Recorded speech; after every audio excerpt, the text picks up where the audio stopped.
Hi everybody, welcome to this chat show, which is going to attempt, no it's not, it's going to do 27 tips in 27 minutes. The whole point about tips is they make us think about things that perhaps we know, but we don't do, or things that other people know, which is a great idea for time management, for negotiating, for selling, for networking, or whatever. And we've got 8 fantastic guests today who are going to share 3 tips each at least with us. And so the first person is Duncan. And Duncan, your first tip, please. Okay, so my first tip is something called the rule of 3s. 3 things that you do consistently to market your business. So in my case, it's speaking, writing, and targeted networking. So what's your 3 things that you do consistently? And the real benefit of the rule of 3s is you don't get distracted by the shiny object. Brilliant. Thanks, Duncan. Over to you, Gabby. So we've all heard the phrase, if you do unto others as you'd have done to yourself. Sometimes that can work and it's a good way of having a moral compass, but I like to work on do unto others as they'd do to themselves, because then you are speaking in their language, communicating in their way, and giving them the information in the way that they will be able to process it more easily. Equally, there is the thought of doing to yourself as you would do to others, therefore being kinder to yourself, being more friendly to yourself, and making sure that that self-talk is the self-talk that is going to help you. Brilliant. Thanks, Gabby. As you know, Gabby is a great NLP coach. So again, that's a good tip, which comes from the world of NLP. Over to Godfrey in Bridport in Dorset. He needs to unmute himself. Unmute. Unmute. Yeah. Okay. In these days of lockdown and so on, cash is so important. Pay invoices promptly. Sorry, issue invoices promptly. Issue invoices promptly. Have clear terms and conditions. If it's 7 days, chase them on the 8th day. Don't wait. And the first job of every day should be to issue an invoice. First job every day. Fantastic tip there from Godfrey. Over to Kevin in Chicago. Look at your Zoom image right now. If we can see your ceiling, then you are looking down on us, which is not a good nonverbal. Instead, put your computer on 2 or 3 thick books so the camera is at the height of your head. If you're standing, you're going to need more books. This is keenly important when you're trying to influence other people. What visual memory do you want for them to have of you after, that you're looking down or you're looking at? Fantastic tip, Kevin. I'm not sure where you got that hat from, but we'll leave that for another day. I've just moved my chair down and adjusted my screen. Thanks for that tip. Now we move to Texas, to Tim. All right, there's a cycle to life that can't be denied, and that is simply stated, what gets must give. The Dead Sea's dead because water flows into it, but it doesn't flow out of it. And you can never outgive what you get when you give. I always remind senior people, senior in organizations or people who've been around a while, once you reach a certain level, you have to send the lift back down. You have to mentor, because you can never, because anybody can count the number of seeds in a tomato, but nobody can count the number of tomatoes in one seed. Fantastic, Tim. Yeah, we're getting very philosophical here. That's great. Let me put up the first poll question, actually. Who said this? Give without remembering and receive without forgetting. Don't forget to use your poll buttons. William Barclay, the philosopher, or Bill Gates? The moment it's looking like William Barclay, 4 people, 1 person for Bill Gates, 9, 3, 9 and 4. Anybody else? Don't know? Doesn't matter if you don't know. Well, 71% of people said it was William Barclay, and it was, of course, William Barclay. So well done there. Now we move on to Will Kintish in Manchester. Will. Will's muted, unmuted. The irony, everybody, about what's been happening in the last couple of months is that there is more networking going on than there's ever gone on ever. Because if you accept that networking is talking to people, which is what we're all doing now, or it's building relationships, because everybody's got so much time, people are doing more networking, not physical networking, but this sort of networking. And the one piece of advice I'm giving to everybody, and you may or may not think this is right, I'd like you to be networking with your existing contacts, your past clients, people who perhaps didn't want to do business with you last year. Existing connections, go back onto LinkedIn, go back through your level ones. And if you do want to meet some new ones, get your level 1 contacts to introduce you to your level 2 contacts, rather than approach people cold, because I think personally that's rude and it's the wrong way of starting a relationship. Thanks, Will. Absolutely right. So we need to keep following up, which is a mantra of yours, I know, Will. Now we go to Woking, to Ali the physio, for our physio tip of the day. Okay, my first tip is never underestimate the power of the mind-body connection. Your mind and your body are the same thing. And if you use them together, you'll get much better results. If you're feeling a bit down, your body's like this, what will you portray to the people that you're trying to talk to and connect with? If you open out and you're up straight and you're smiling, even if you don't feel confident, you look confident and people will want to talk to you. So remember, mind and body, super connected. Make sure that you make your body and your mind do the same thing. It works.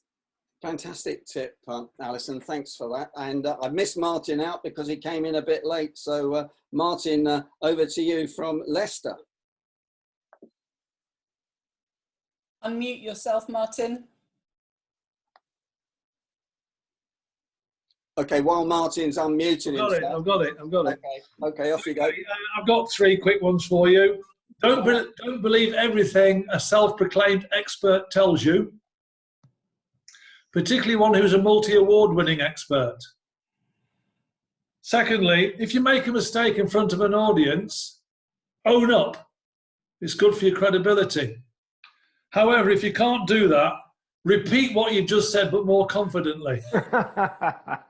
And finally, if you're on Zoom and you think sitting in front of a row of books makes you look more intelligent, make sure your own books, the ones you've written, are not dominating your own shelves.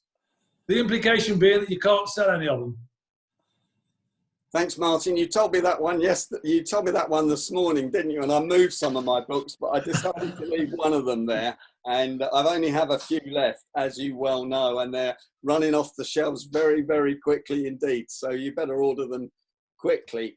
My tip, guys, is to have lists and to use your electronic watch. So I set my electronic watch for 17 minutes and I check up what I've done in those 17 minutes and then move on. So I put myself under pressure, particularly working at home, and I've worked at home for 20 years. Also, when you have meetings, have what Bill Gates used to do, a 3-minute meeting. Why have an hour meeting? Have a 3-minute meeting. Nido Qubein had 5-minute meetings. I didn't think it was possible, but when he was mentoring me, it was very easy because you don't muck about, you don't have any small talk, you come to the question you want to ask the mentor and they give you the answer straight away. So 3 minutes, 5 minutes, 17 minutes, and perhaps 25 minutes for a coffee or whatever you need to do, or a walk around the garden or a stretch of your back because you pay Ali the physio a lot of money. So that's my tip. Duncan, it's back to you. Okay, so second tip is know your target. So that's T-A-R-K-E-T. And it's a mix of 2 words, target and market. It helps keep you focused and helps you reach out to the right people. I work with accountants and professionals, but I don't work with all accountants and professionals. I work with accountants and professionals in business and in the public sector. So know your target. It helps keep you focused. Fantastic. Thanks, Duncan. Over to you, Gabby. How do you create your wealth? Save 10% of everything that you earn. I taught my kids that. My parents taught me that. I would get a 10p piece when I was a kid, an older kid, and I would put a penny away. When my kids got £1, they put 10p into their piggy bank. And it gets all of us into a good habit that allows us to create our wealth. And if you've got children living with you, charge them 40% of their income as rent. It sounds harsh and a lot of parents won't do it. Put that money into an account for them if you choose and if you can afford it. But they will then get used to 40% of their income going in rent, which means that when they do finally move home and have their mortgage and expenses, actually it's not such a shock to the system. Wow, great. You're a tough mum, aren't you? Gee whiz. No wonder they left home early. They still come home though. I can see them, they've just arrived. Oh, okay. Back down to Dorset in Godfrey Lancashire's territory. We're all spending more time online. Will mentioned it, but we're all working more online. We need to explore what will happen later. Are there alternative streams of revenue that we can start to explore now while we've got the opportunity? If we deliver online, we might be charging less. It might save us time, save us money. So can we deliver online? We should be diversifying. Let's think about that. We've got the time to do it. Great tip. Before I go to Kevin, I'm going to put in a tip from Paul Toombs, who's been coming on these calls. Paul does a lot of work in the academic sector. He told me yesterday that Cambridge University is doing all its courses online from September for the whole year at the same fee, which is very interesting. So they're putting all that online. Cambridge will be empty of students. It's usually packed with Chinese students. That's going to have a huge effect on the economy. But the learning point is be prepared to lead, be prepared to teach, be prepared to mentor on Zoom and know precisely how it works, because you can't rely on somebody else having an AV person working it for you. And you know the struggles that I've had with Zoom, and I'm still learning to pull all the switches, but make sure you know how to do it yourself. It's like in the old days when we got someone else to make our slides. We have to make everything ourselves. It's DIY. But if Cambridge is doing that, you can bet your bottom dollar that all the other universities are going to be doing that as well. Huge issues on that. So now we go to Chicago, to Kevin. Go back to what you used to do and dust it off and see what it offers to you. Kevin Harrington in the United States, who founded the Home Shopping Network as well as Seen on TV and other things, is co-authoring books with Zig Ziglar, who died 8 years ago.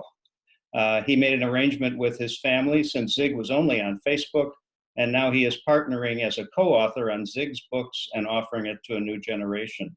Kessler does the same thing. He's co-authoring with Elizabeth Kubler-Ross, who is dead, with her family on his grief website. Are there any UK members you could partner with who are dead, or some who are almost dead? Great tip, Kevin. That's certainly food for thought. Down to Texas, to Tim. Whatever position you find yourself in as a leader, these 3 sentences sum up your leadership ability. This is what I heard, this is what I think, and this is what we're going to do. Leaders first listen. Second, leaders sit back and think. And third, all leaders are required to act. So this is what I think, this is what I heard, this is what I think, and this is what we're going to do. Very interesting. And we're all leaders. That's the one thing I try and get across to people. People don't think they're leaders. They think they're managers, or they think they're supervisors or whatever. And they don't even think themselves as leaders, as parents. Of course we're leaders. Lead by example all the time. Now we go to Manchester, to Will. My hero is Dale Carnegie. He got me out of accountancy to do what I'm doing now. So maybe I ought to get in touch with his daughter, who I think is still alive and well, and try and partner up with her. Right. And that would be a dream. Anyway, that wasn't the plan that I was going to talk about. What I'm going to talk about is the following. When we went to school, we were judged on the quality of our answers.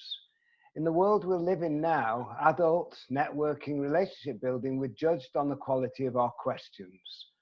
The number one skill that we all need is asking the right questions. And whilst it's advice to you, it's perhaps more advice to your children and maybe your grandchildren. Younger people don't seem to ask enough questions of us older people. And just going back to the Dale Carnegie to sort of square the circle, Dale Carnegie said, the most interesting people we ever meet are those who are most interested in us. So I believe that whenever I go anywhere, I am one of the most interesting people because I'm always more interested in them by asking good, incisive questions. And very, very importantly, before I hand over, when you're asking questions, whether it's face-to-face or online, please look at the other person when they're answering. We can all lie with our words, but we can't lie with our body language, which includes eye contact. So ask questions, listen needlessly, but make sure you're looking at them carefully to ensure you're getting the truth out of them. Fantastic tip. And I was on a Zoom call last week when the person was looking at a separate screen, which I was obviously on, but this person never made eye contact with me for the whole of the 30 minutes. And after about 20 minutes, I got absolutely fed up with this because it looked like the person was ignoring me, and they weren't, but it was just my unconscious mind. So, Will, that's a fantastic tip. Now we go to Woking for Ali the physio. Okay, so think about hydration. How much fluid have you had to drink? People always underestimate how much fluid they need. And it's 27 degrees here today, I think. It's really warm. But concentration improves by 30% if you are well hydrated.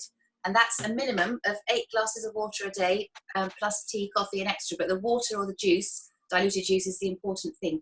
So a well-hydrated body, the cells work better, the brain works better, and you can concentrate. You can also perform better at your sport. Lots of studies prove that.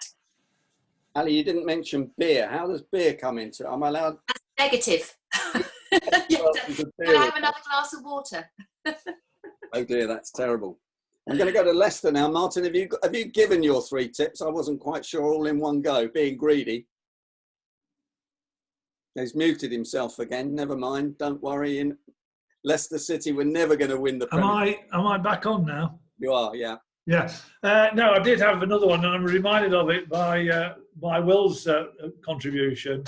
The thing about questions, I always maintain that the quality of the answers you get from anybody, particularly if you're talking to a group of people, will very much be dictated by the quality of the question you ask. And quality questions don't come naturally. You have to think about them in advance. And therefore, at key moments of whatever the presentation is, you need to have a really good, well thought out question which will hopefully generate the sort of response you're looking for. Thanks, Martin. Absolutely. My next tip is the 80-20 rule. I'm a fantastic fan of the 80-20 rule. Wilfredo Pareto, the Italian economist, noticed that 80% of the results are produced by 20% of the people. 80% of the things you do only produce 20% of the results. And this was a 19th century thing. And I phoned a pal of mine, Barry Cole, last night. I was talking to him, and Barry said, I've used the 80-20 rule all the time. And he was the chief credit officer globally for Barclays Bank. And wow, you know, he was using it, I use it. Think about it. And it's a great time management tool. 20% of what you do, 20% of the emails, 20% of the items on a balance sheet contribute to 80% of the results. It works totally across the piece. Well, now we go back to Duncan for Duncan's 3rd tip. All right, I had to have something business accountancy related, and my 3rd tip is to measure what matters.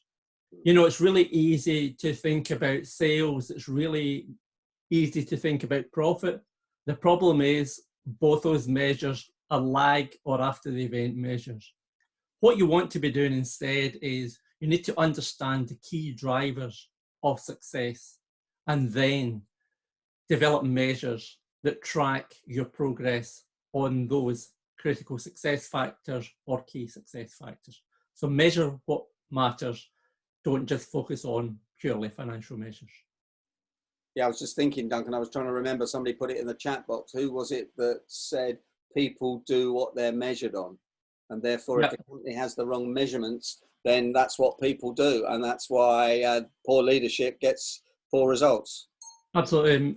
If you measure, what gets measured gets done, I think is the phrase. Yeah, I don't know if that was Stephen Covey or the General Electric guy. Yeah. Anyway, we'll crack that one by the time we get by we come back from Dorset. Godfrey. Yes, sometimes we have difficulties with relationships, business relationships. We have disputes. Sometimes we have debts that we want to collect. Don't waste time, energy, and resource if the subject is a man of straw. And we get so caught up with going legal, with trying everything, but if there's nothing at the end of it, you're wasting your time. Big message, find out the worth of the subject before you take any action. And if you can't do it, ask me. You're the man. You'll trace anybody, anytime, anywhere. Reminds me that yesterday we were talking about the emotional barometer. The problem is that if you're owed some money and you've done some work, you can get very, very emotional about it. And Jane Gunn talked about the emotional barometer. And sometimes you just got to get over it, write it off and move on, because that energy will be just so wasted. And it will take away some of your life, a few days of your life, getting wound up about something that you'll never solve. So don't go to a lawyer, get over it, is what I would say, adding to that great tip from Godfrey. How's the man with the hat in Chicago? Well, Jane Gunn got dressed up for us, and I was very impressed by that. And so I wore a suit jacket and dressed up for all my Zoom calls after that. And I got dressed up from the waist up, that is. And when I went to the grocery store, the cashier said, "You look like you went to work today." And I said, "The top half went to work today." I wear a hat, I wear a fedora every day when I'm allowed to go outside. And it's very interesting. Airport people, school people, everybody said, "Hey, there's the man with the hat. Kevin, like the hat." It's very interesting to see if you have a distinguishing something about you that you are consistent about. It creates a kind of trademark for you. And it's a good thing. So, Kevin, that's like your brand, like Patricia Fripp's brand of wearing a hat, and Justin Urquhart Stewart's red braces, which is also interesting as well. Thank you for that. And now we drop down to the deep south in Texas. Okay, so a lot of people are always talking about and always into, if you will, goal setting or well-formed outcomes. I'm here to tell you that elite performers, rather than spending a great deal of time goal setting, actually spend 98% of their time in goal getting. And the reason for that is this: you cannot control the outcome, but elite performers know they can only control the process. So what I want you to understand is find and develop a process, trust the process, and let the outcome take care of itself. But the people that we work with come to us and say, "I want to be world champion. I want to be this. I want to be that." It's real clear. They've got it. What they want from us is how to develop the process. Because wherever there is success, there is a process. Thanks, Tim. That's another brilliant tip. I hope Jill's keeping up with this. Jill, do you want to give us your tip, which I thought was absolutely fantastic? Jill may be muted. That might be the problem here. Jill was muted. That wasn't actually offered as a tip, but I think it's a great tip. It's certainly not 45 seconds. Right. I have a girls' day out every year with my two sisters. We go to a big craft fair. I've been in the habit for the last several years of actually baking cupcakes or hot cross buns, taking them with me and giving them to our favourite stallholders because they've become kind of friends. These things kind of come back because quite often I get offered complimentary tickets for something like this, or they'll do some mending for me on something I bought from them, or I'll get a free piece of cheese or something like that. And sometimes I kind of feel that I am obliged to buy something from them as well. So it kind of goes round and round in circles. The purpose for doing this wasn't to get something back, it was to make something nice happen to them. But that's nice because something nice then happens to me.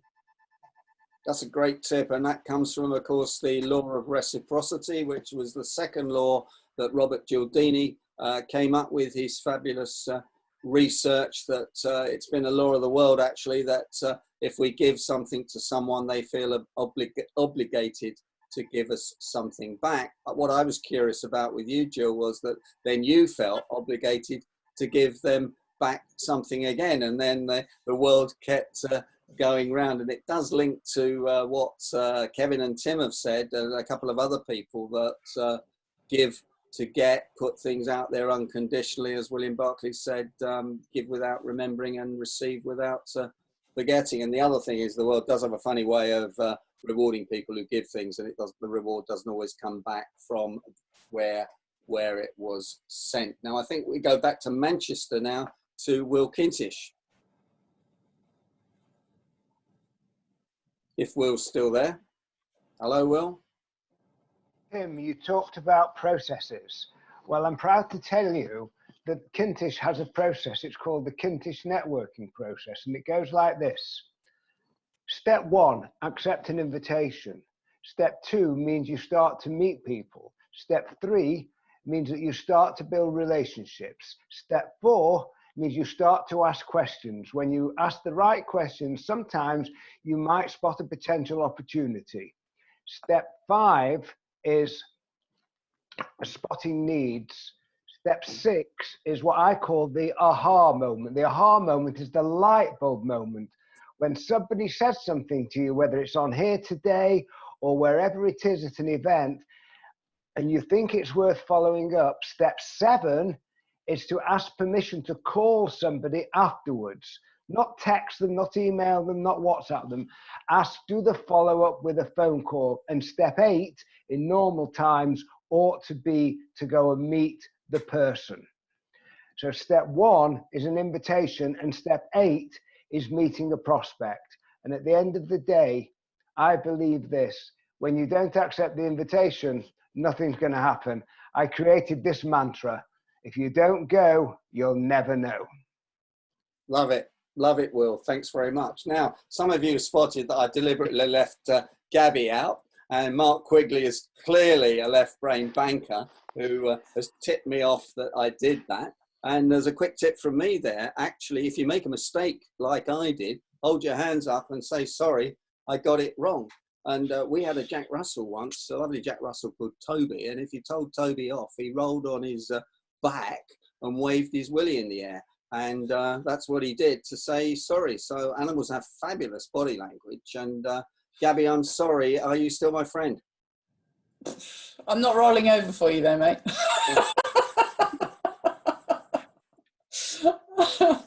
So my final tip then for today from me is resilience. Resilience is the result of how you recharge, not how you endure.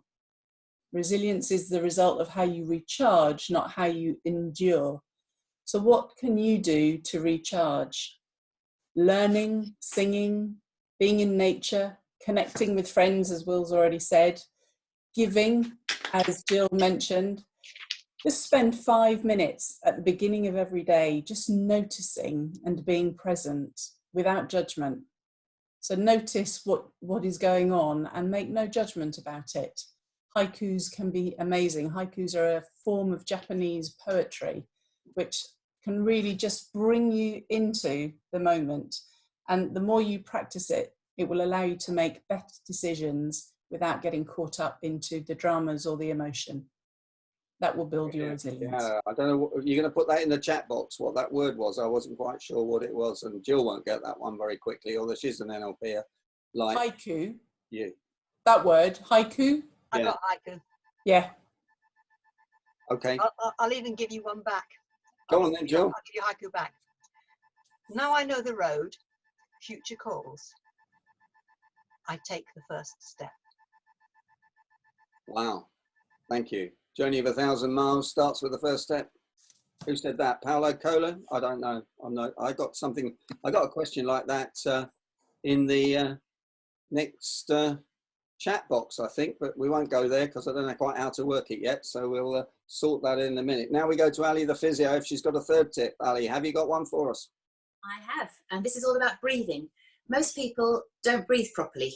So remember, if you're feeling slightly anxious, you're probably breathing with the upper part of your body and your lungs, and that's going to come across as you speak as a slightly anxious type of speech where you're trying to catch your breath.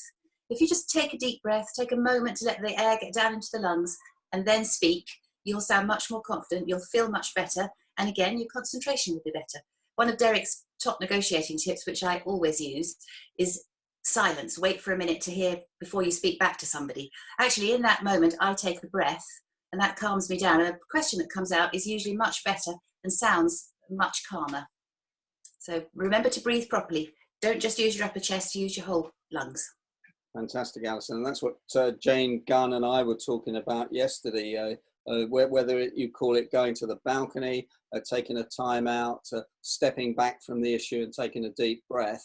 In virtually every situation where the emotional barometer starts moving up, that's the time to take a break, take a time out, take a deep breath. I'm going to launch the second poll now, and that is, who said I have found 1,000 ways of not inventing the light bulb? Clearly, was it Albert Einstein or was it Thomas Edison? Oh, that one looks like a lot of people know the answer to that one, maybe. Wow. Wow, wow, wow. Yeah, okay. Thomas Edison seems to be the answer, which of course is the right answer. One person's put Einstein, so why not? Einstein did lots of things. I visited Einstein's home in Bern in Switzerland, and I've visited Thomas Edison's home in Fort Myers, his summer house in Fort Myers, when I went to a speaking convention. I'm just curious about how and what the high achievers do, how they live, what their museums are like, because if you stick around smart people like you guys, then you get smart things yourself. Where have we got to? We got to me, haven't we? Have I missed anybody out? So I've got a few things in the chat box. I've got a tip from Andy Walker, who reminds me that 15 years ago, when I worked with ACE, which was the Association for Consultants and Engineers, which Andy was running at the time, I said this phrase, which I got from, I remember I got it from Peter Thompson: if you don't ask, you don't give the other person the opportunity of saying yes, which is a brilliant way of expanding on if you don't ask, you don't get. And one of my tips, one of my top 5 negotiation tips is ask.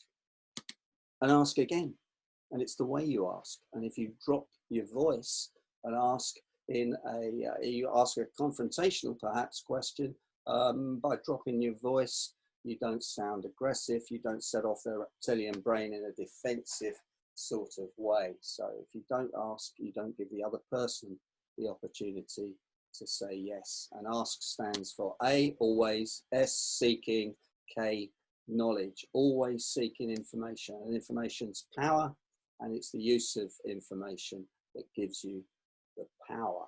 And I don't know, I'm just have a quick check down where we've got to. Have I missed anybody out? I don't think so, and I'm going to end the recording there and leave it 30, Derek. Sorry, 30. Fantastic. 30 tips. 10%, almost 10% increase on what we, and almost in the time allotted. Thanks, Jill. Thanks, Jill, for taking the notes. Now, stay on the line. I'm just going to stop the recording, and we will put this on YouTube later on to share with anybody, and then you can fire some questions at me. So thanks for joining us. 30 tips in 30 minutes for you. Any questions, put them in the YouTube box, and we look forward to the next session. Thanks very much to all the people that contributed and everybody for joining.